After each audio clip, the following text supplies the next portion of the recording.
Good morning everyone. आज मैं Commonwealth games के बारे में पढ़ रहा था तो मैंने एक रेसलर का नाम देखा, विनेश फोगाट। बड़ा नाम है, मैंने पहले भी सुन रखा है उनके बारे में। तो उन्होंने बर्मिंघम का जो कॉमनवेल्थ गेम अभी रिसेंटली कंक्लूड हुआ है उसमें उन्होंने गोल्ड मेडल जीता। एक बहुत बड़ी उपलब्धि है, लेकिन ये बात यहीं रुकती नहीं है। उन्होंने 2014 के कॉमनवेल्थ गेम्स में गोल्ड मेडल जीता, फिर 2018 में गोल्ड मेडल जीता कॉमनवेल्थ गेम्स में, और अब 2022 में बर्मिंघम में गोल्ड मेडल जीता। यानी उन्होंने हैट्रिक मारी। ये बहुत बड़ी उपलब्धि है, पर मैं जो इससे एक लर्निंग ले रहा था वो बड़ी नोटिस करने वाली बात है। 2014, 2018, 2022 यानी 12 साल के अंदर उन्होंने हैट्रिक मारी, 3 गोल्ड मेडल जीते। तो आखिर क्या कर रही होंगी ऐसा? एक ही काम को बार बार कर रही हैं, यानी सुबह उठना, रेसलिंग की प्रैक्टिस करना, फिर जाके बड़े बड़े इवेंट्स में पार्टिसिपेट करना, गोल्ड मेडल जीतना, बीच में एशिया गेम्स भी होते हैं, एशियाड के गेम्स भी होते हैं, बीच में और टूर्नामेंट्स होते हैं।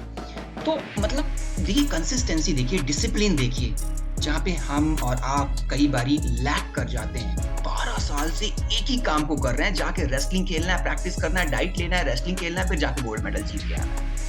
हम लोग कई बारी एक काम को करते करते थक जाते हैं, रुक जाते हैं, जिससे जो भी काम कर रहे होते हैं उसमें बहुत अच्छा कर नहीं पाते। बट यहाँ देखिए, 12 साल एक ही काम लगातार, और फिर जाके इतिहास रच दिया।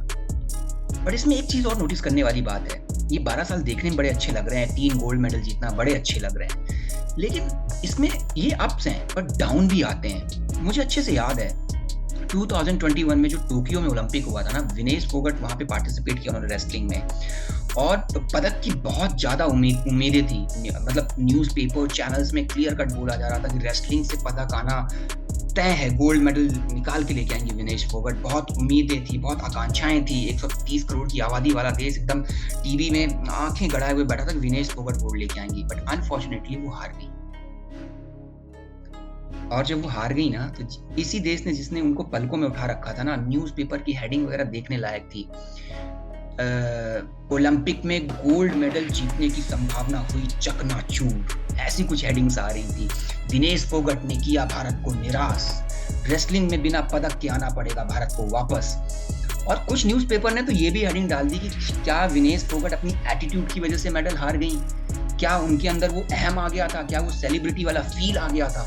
वो एक डाउन भी होता है एक एथलीट के, एक प्लेयर के जीवन में। उसके बाद उन्होंने आई टोक्यो ओलंपिक से, भारत के प्रधानमंत्री ने वहाँ पे ओलंपिक से लौटे जो दल लौटा था उनको संबोधित किया, उनको प्रेरित किया, उनको मोटिवेट किया, और जाके 2012 के कॉमनवेल्थ गेम्स में फिर से गोल्ड मेडल जीत गया। मैं आपको ये बातें क्यों बता रहा हूँ?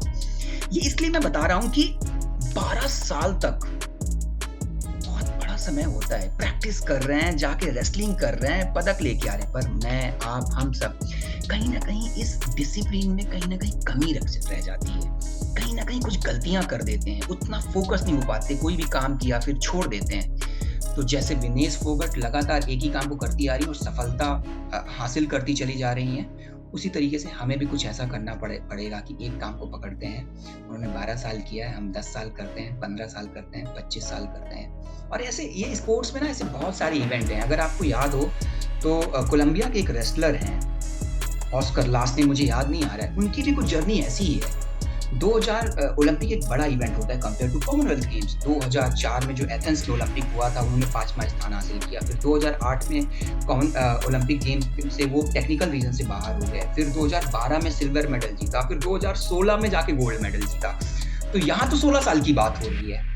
कंसिस्टेंसी, डिसिप्लिन, यही एक इंसान को अलग बनाती है, यही हमें करने की जरूरत है। तो फिर सफलता का सूत्र एक ही है, कंसिस्टेंसी, डिसिप्लिन, फिर चाहे वो 12 साल हो या फिर 16 साल। जय हिंद।